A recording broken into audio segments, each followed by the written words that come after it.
Assalamualaikum warahmatullahi wabarakatuh. Halo, apa kabar? Selamat datang di channel YouTube Aki Sugianto.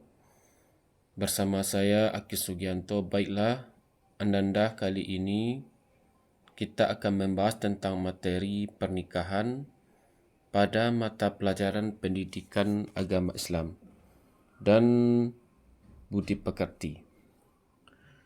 Beberapa materi yang akan kita bahas, yang pertama adalah pengertian pernikahan, hal-hal yang perlu diperhatikan menuju pernikahan, faktor-faktor penting milih pasangan, hukum pernikahan, tujuan pernikahan, rukun nikah, orang-orang yang tidak boleh dinikahi, hak dan kewajipan suami isteri, dan terakhir yaitu hikmah pernikahan. Sekarang kita masuk kepada pengertian pernikahan. Pernikahan yaitu akad yang menghalalkan pergaulan antara laki-laki dan perempuan yang bukan mahramnya, yang menimbulkan hak dan kewajipan masing-masing. Sebagaimana Allah berfirman dalam Quran surah An-Nisa ayat keempat, Allah mengatakan, Bismillahirrahmanirrahim, Fankihu ma taba lakum minan nisa, maka nikailah perempuan yang kamu senangi. Kemudian ada 4 pengertian yang dipakai Al-Quran berkaitan dengan pernikahan, yaitu uqdatun nikah, yaitu ikatan yang sangat kuat. Yang kedua yaitu zawajah, yaitu pasangan. Yang ketiga misaqan ghalizoh, yang berarti ikatan yang sangat kokoh. Yang keempat, mawaddah warahmah, bentuk kasih sayang yang dirahmati Allah. Kemudian,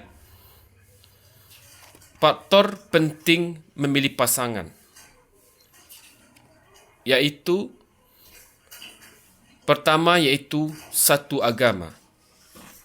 Yang kedua, hindari pasangan yang buruk kepribadiannya. Tetap memelihara kesucian diri dalam pergaulan. Memohon pertimbangan kepada Allah Subhanahu wa ta'ala melalui solat istiqorah. Maka kita lihat hukum pernikahan. Hukum pernikahan tergantung atau bersifat kondisional. Artinya berubah menurut situasi dan kondisi seseorang dan lingkungannya. Ada 5 macam hukum pernikahan, yaitu yang pertama jaiz atau mubah. Hukum ini adalah hukum asli pernikahan. Artinya, bagi yang sudah memenuhi syarat, ia berhak untuk menikah. Yang kedua, sunnah. Hukum ini berdasarkan pemahaman bahawa siapa saja yang mampu memenuhi syarat nikah namun tidak khawatir berbuat zina, ia disunahkan melakukan pernikahan. Yang ketiga, wajib. Hukum ini dikenakan bagi yang sudah memenuhi syarat karena dikhawatirkan terjadi perzinahan, maka wajib ia melakukan pernikahan. Yang keempat, makruh, yaitu mempunyai keinginan menikah tetapi belum mampu memberikan nafkah. Yang kelima, haram. Hukum ini dikenakan bagi siapa yang saja menikah namun mempunyai maksud yang buruk atau jahat, baik untuk pasangannya maupun untuk diri sendiri. Lanjut, apa tujuan pernikahan? Yaitu memenuhi kebutuhan seksual yang halal, sah dan suci. Quran surah Al-Baqarah surat kedua ayat 187 dan 223. Selanjutnya, sebagai alat kendali bagi manusia agar tidak terjerumus ke dalam jurang kemaksiatan. Quran surat Al-Isra surat ke-17 ayat ke-2. Selanjutnya, untuk mewujudkan keluarga bahagia dan sejahtera atau keluarga sakinah, hadis riwayat jamaah. Selanjutnya, untuk memperoleh keturunan yang syah. Quran surah Asy-Syura surat ke-42 ayat 11 dan ayat 89 sampai 50. Sekarang kita masuk kepada rukun nikah. adanya calon suami dan calon isteri. Ada wali nikah, wali nasab, wali hakim. 2 orang saksi, akad atau siqat atau ijab kabul. Selanjutnya, sebab haramnya wanita untuk dinikahi. Pertama iaitu keturunan. Yang kedua, sebab pernikahan. Yang ketiga, persusuan. Yang keempat, dikumpul. Maka, apa maksud dengan keturunan? Yaitu ibu dan seterusnya. Anak perempuan dan seterusnya ke bawah.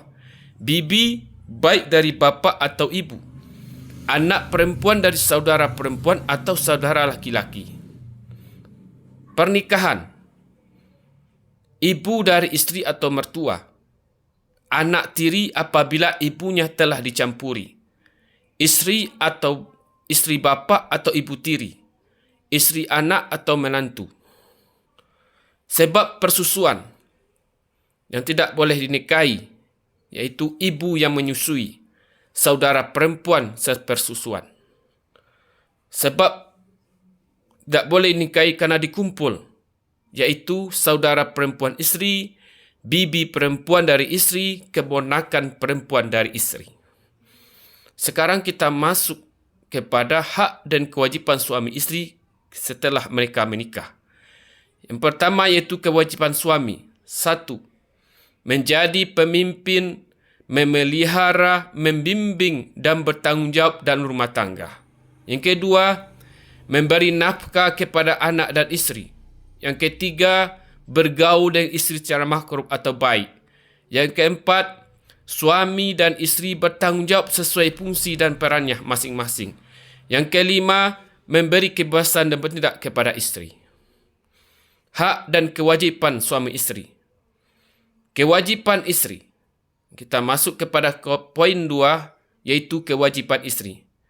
Yang pertama iaitu taat dan patuh pada perintah suami.